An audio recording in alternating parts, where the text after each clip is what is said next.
Under Trump, U.S. to miss Paris climate targets. Report: the United States will fail to meet its commitments for reducing greenhouse gas emissions under the Paris Climate Treaty, according to a report released Saturday at UN negotiations in Bonn. A crescendo of efforts at the subnational level to shrink the country's carbon footprint will not fully counteract U.S. President Donald Trump's decision to scrap his predecessor's climate policies and promote the use of fossil fuels, it found. Given the stated policies of the present U.S. administration, currently committed non-federal efforts are not sufficient to meet the U.S. commitments under the Paris Agreement, concluded the 120-page analysis, entitled America's Pledge. California Governor Jerry Brown and former New York Mayor Michael Bloomberg unveiled the report in Bonn, flanked by UN Climate Chief Patricia Espinosa and Fijian Prime Minister Frank Bainimarama, who is presiding over the 12-day talks. Under the 196-nation treaty, agreed outside the French capital 2015, the United States made a voluntary commitment to cut the country's emissions 2,628% below 2005 levels by 2025. The Paris Pact marked the first time that all countries, including emerging giants such as China and India, laid out specific targets for greening their economies. Despite the U.S. shortfall, a surge of climate action will keep the U.S. emissions curve on a downward path, said the report, jointly issued by the World Resources Institute and the Rocky Mountain Institute.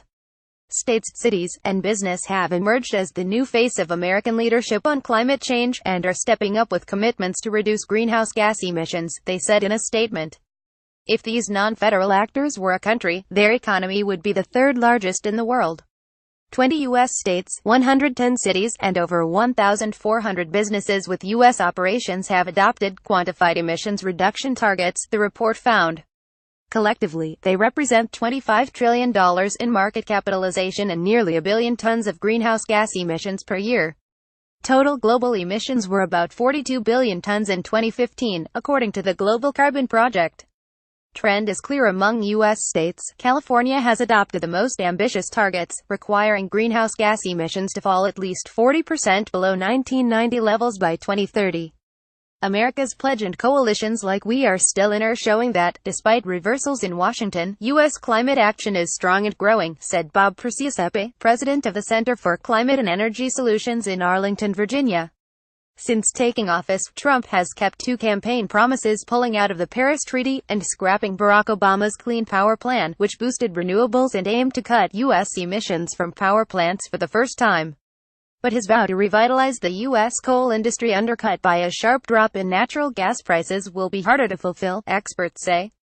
The trend is very clear, said Alden Meyer, director of strategy and policy for the Union of Concerned Scientists in Washington.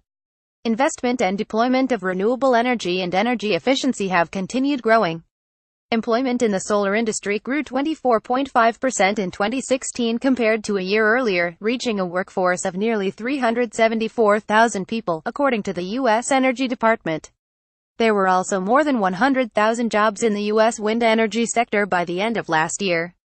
By comparison, traditional fossil fuels including gas and oil employed 187,000 people.